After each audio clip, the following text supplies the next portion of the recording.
E quem tá aqui pra falar de criança, não é de piolho não, viu, gente? Mas é de criança. Nossa guardiã das crianças, Cecília Antipoff. Hoje falando sobre as diferentes inteligências e como elas aparecem nas crianças. Cecília, bom dia pra você. Seja bem-vinda mais uma vez. Bom dia, Carolzinha. João, tô rindo de vocês aqui, da história dos piolhos, já tiveram né? piolho, Cecília? Eu já tive muito piolho, até na adolescência, Não, assim. mas e suas crianças, já tiveram?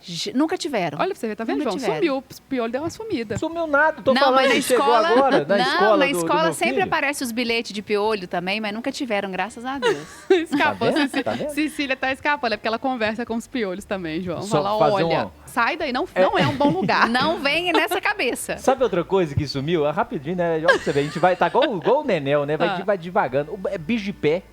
Esse eu nunca tive. Tive também. E eu sempre morei em Eu casa tive com quintal, também. com terra, sempre brinquei na terra, nunca tive bicho de pé. Eu tive só um Todo mundo descalço. fala que é a tal da coceirinha gostosa, eu nunca senti. Você É, achava deixa bom? ali. Não, achava bom não, mas minha mãe, aí é outra coisa, minha mãe adorava tirar bicho de pé também. A mãe do João, a gente tem que estudar, né? Talvez você precise conversar com ela, Cecília. Preciso, aprender as técnicas, né? Mas não tô precisando, não, graças a Deus. Ó, vamos falar então sobre as inteligências, né? Diferentes inteligências. Tem isso, Cecília? Inteligência pode ser dividida aí em várias coisas? Eu queria trazer esse tema de uma forma bem leve, bem clara, bem simples para todo mundo entender, né? E por que a gente pensou nisso? Eu lá conversando com o Lucas Raj, a gente pensando numa pauta, a gente vai ter que entrar no universo das escolas aí, né? Que valorizam muito o desempenho das crianças, valorizam muito, né, a nota final ali. E quando a gente vai olhar, prestar atenção na grade curricular das escolas, esse nome é sensacional, né? Grade curricular. As aulas das crianças, a maior quantidade de aula é português e matemática. Carol não reparou isso ainda porque a filhota é pititica e o João também ainda não tem isso, né? Essas Não, aulas muito pouco. separadinhas, assim. A Mel e o Ian também, a Mel começou a aparecer. Mas normalmente, o que mais tem é aula de português e matemática. As outras têm um pouquinho menos e as atividades como teatro, educação física, cada vez vão ficando mais espremidinhas, assim, no currículo das escolas, né? E aí eu trago um autor que é uma referência nesses estudos de inteligência, que é o Howard Gardner. Ele traz, né, uma contribuição da teoria das inteligências múltiplas. O que ele conta? O que ele traz? Não existe uma única inteligência, porque durante muito tempo na história aí, né, da educação, das escolas, a ideia era que ou a pessoa é inteligente ou ela não é inteligente. Né? Então, lá no início de 1900, por exemplo, com os primeiros estudos sobre inteligência, quando se criou o primeiro teste de inteligência, as habilidades que eram avaliadas era lógico-matemática, raciocínio lógico, que está relacionado com a matemática, e a linguística, né? Que é a interpretação de texto, a leitura. E aí vários estudiosos foram questionando, mas não é só isso que disse uma criança inteligente, porque a inteligência, definindo de uma forma muito, muito, muito simples aqui, é a capacidade que uma pessoa tem de resolver problemas e de criar novas coisas, novas ideias, trazer novas ideias, novos produtos valorizados numa cultura. Então, se a gente fica só na matemática, no raciocínio lógico matemático e no linguístico, na interpretação, a gente deixa de abarcar várias outras áreas, né? E o Gardner, ele vai dizer, eu estou simplificando uma teoria gigantesca, né? Que todo mundo tem 9 inteligências, ou seja, no nosso cérebro é como se existissem 9 áreas e cada área é responsável por uma. Por exemplo, Carolzinha, vamos pensar naquela criança que desde pequenininha já começa a tocar piano ali de ouvido, né? Às vezes eu recebo uns vídeos de criança pequenininha tocando guitarra, violão, que vê o pai tocando, a criança já... O Gardner vai dizer que existe a inteligência musical. Isso é uma inteligência. Vamos pensar nos músicos que a gente escuta, que a gente gosta. Isso é uma inteligência, né? A sinestésico corporal, que é a habilidade com o próprio corpo, né? Com os movimentos, com o corpo. Então, é aquela criança que tem muita habilidade nos esportes, na dança e, às vezes, até a habilidade de coordenação motora fina. Isso é uma inteligência. E como que as escolas muitas vezes negligenciam isso, né? Outro dia eu escutei de uma mãe assim, nossa, na escola do meu filho já tiraram mais um dia de educação física, o recreio já diminuiu, então como que essas habilidades elas vão sendo deixadas de lado. Outro exemplo de inteligência. Fala, João, o que veio aí? É esse ponto, não, deixa até a gente pegar nesse ponto aí, porque eu acho isso muito importante, Cecília, porque eu vejo até não só da escola, do outro lado também, sabe? Uma pressão muito grande em que, né, crianças pequenas, né, vamos colocar aí até 5 anos, né, na pré-escola ali, as crianças, os pais, muitos dos pais querendo que essa criança tem que saber ler, tem que saber escrever, tem que saber conta, tem que saber isso, saber aquilo.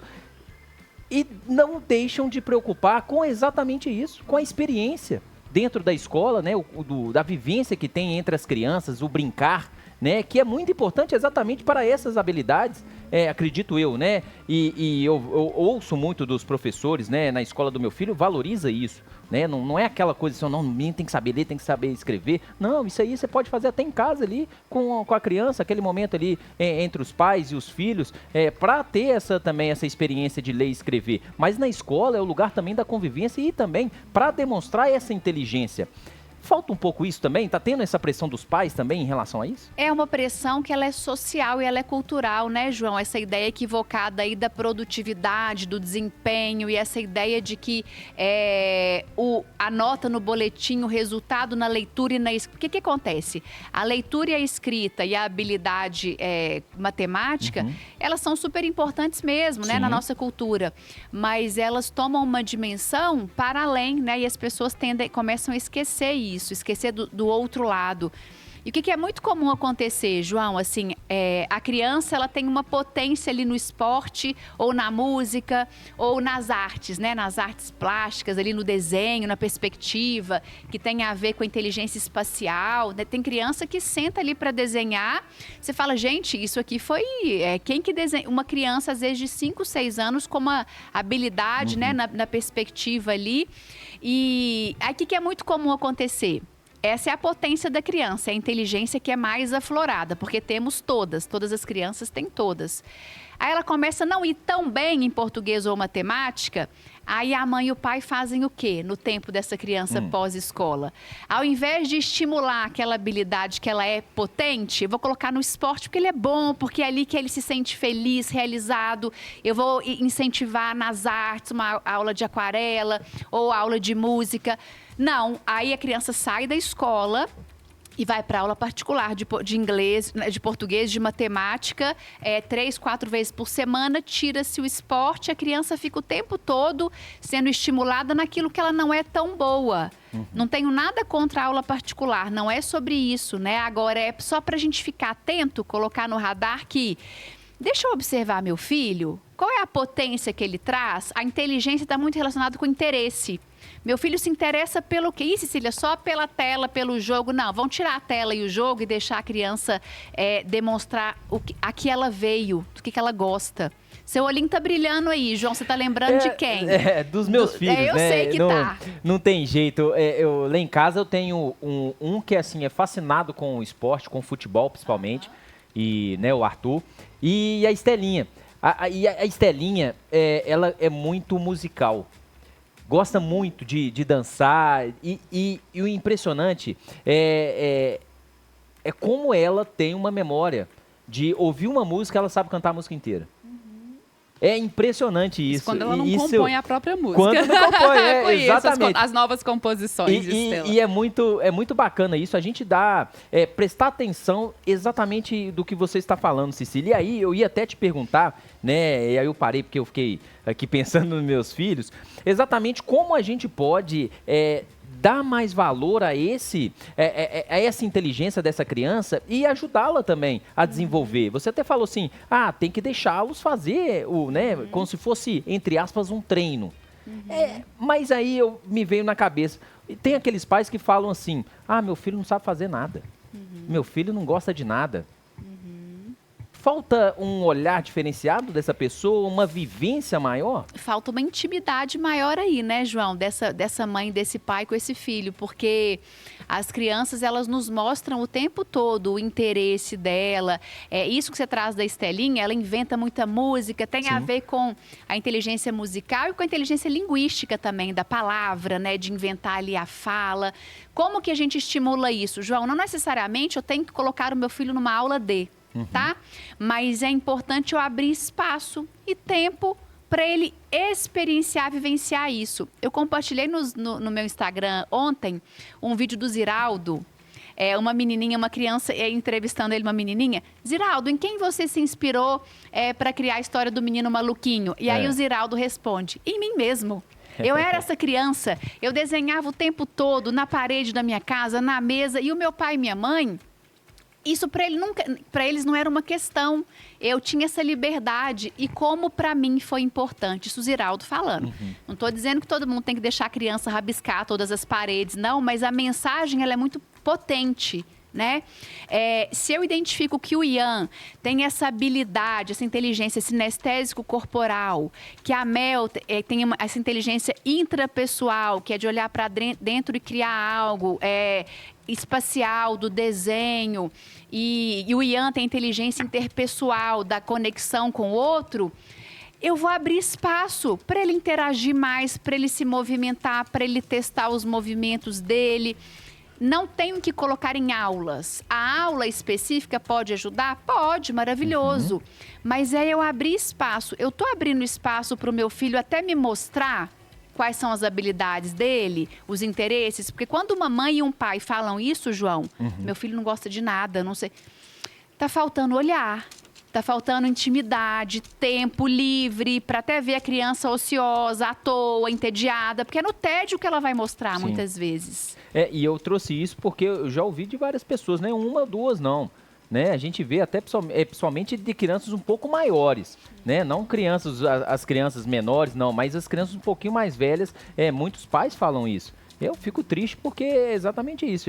Eu acho que a minha geração, né, a geração da Carol, a gente tinha uma forma diferente, né? A gente pegou a época de brincar na rua, a gente pegou a época em que valorizava exatamente o brincar, né? E hoje a gente tem muita tela, o tempo inteiro é tela, né? Claro, né? Envolve muita coisa, questão de segurança também, que hoje você brincar na rua não é tão fácil igual era antigamente. E eu vejo muitos pais falando isso. Na minha época não tinha isso não, deixa os meninos brincar aí, fazer de tudo, e aí você vai criando as suas habilidades. Eu queria contar, não sei se vai dar tempo agora, Carol, você vai pro intervalo? No próximo bloco, uma forma diferente de uma pessoa, tá, que eu vou contar, e aí eu não vou valorizar também a pessoa que não tem também a inteligência, né, os estudos e tudo mais, mas só para mudar um pouco essa visão de uma pessoa que teve uma experiência, não tinha nem o primário e é um homem muito bem sucedido na vida empresarial. O Adriano falou aqui no chat, tem que fazer um bloco chamado Causos do João.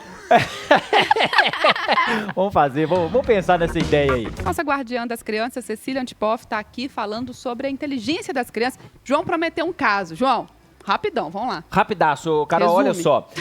O meu personagem se chamava Antônio, ele já faleceu, pai do meu grande amigo Fábio Chavico, Giovanni Garcia e Giuseppe. Eles são, né, da SMF Cabos lá em Contagem. E o que aconteceu? O seu Antônio, ele era caminhoneiro e não tinha nem o curso nem o primário.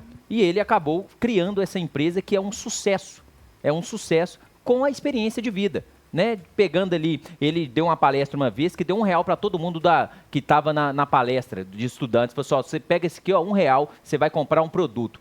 Depois, você vai pegar esse produto e vai vender por 2. Você vai comprar outro por 2 e vai vender por 4. E assim vai. Foi assim que ele criou essa empresa.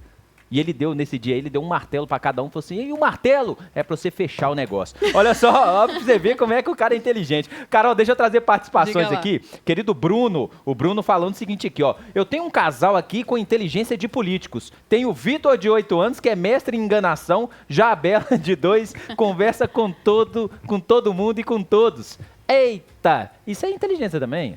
Então, Bruno, essa inteligência de político tem um nome, né? Chama inteligência interpessoal, né? Quem tem essa inteligência são os professores, os influenciadores, políticos, aquelas pessoas que têm uma habilidade, uma facilidade em influenciar pessoas, né? Em inspirar pessoas. Como que a criança me demonstra isso? Aquela criança que já chega e já faz amizade, ela vai brincar, todo mundo tá perto dela, que tem uma capacidade de liderança muito fluida, muito leve. Isso é uma inteligência, né?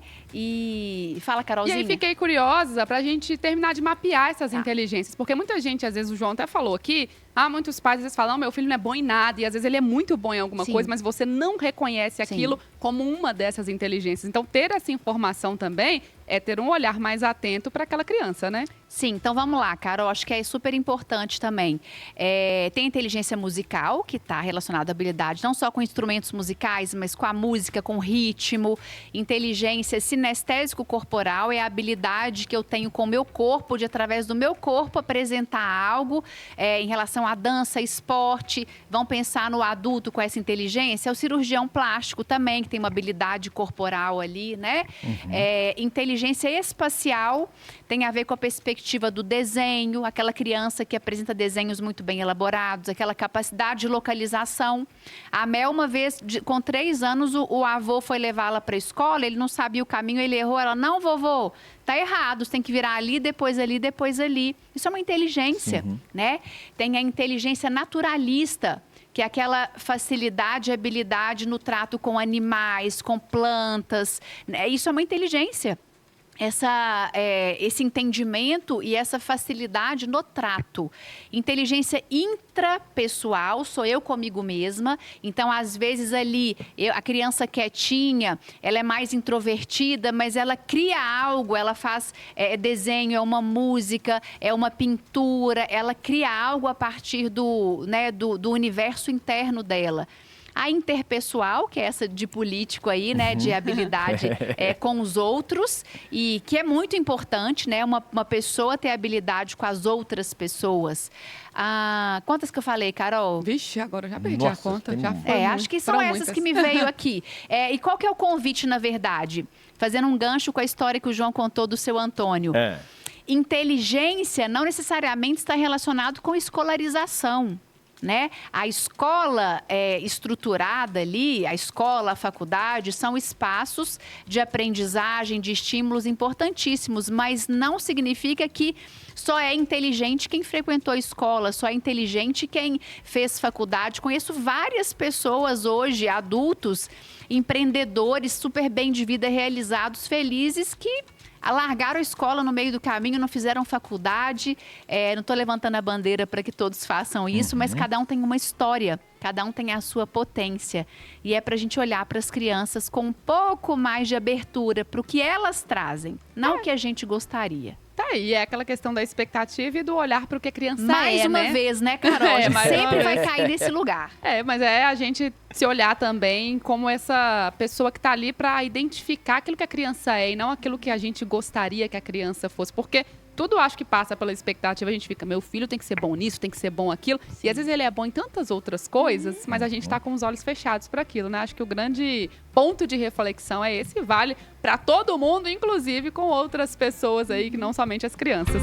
Cecília Antipoff, guardiã das crianças, toda quinta-feira com a gente aqui na segunda edição do Central 98, sempre maravilhosa, trazendo aí reflexões importantíssimas pra gente. Cecília, obrigada. Até semana que vem, viu? Até, Carolzinha, João e quem estava com a gente. Quinta-feira estamos aí.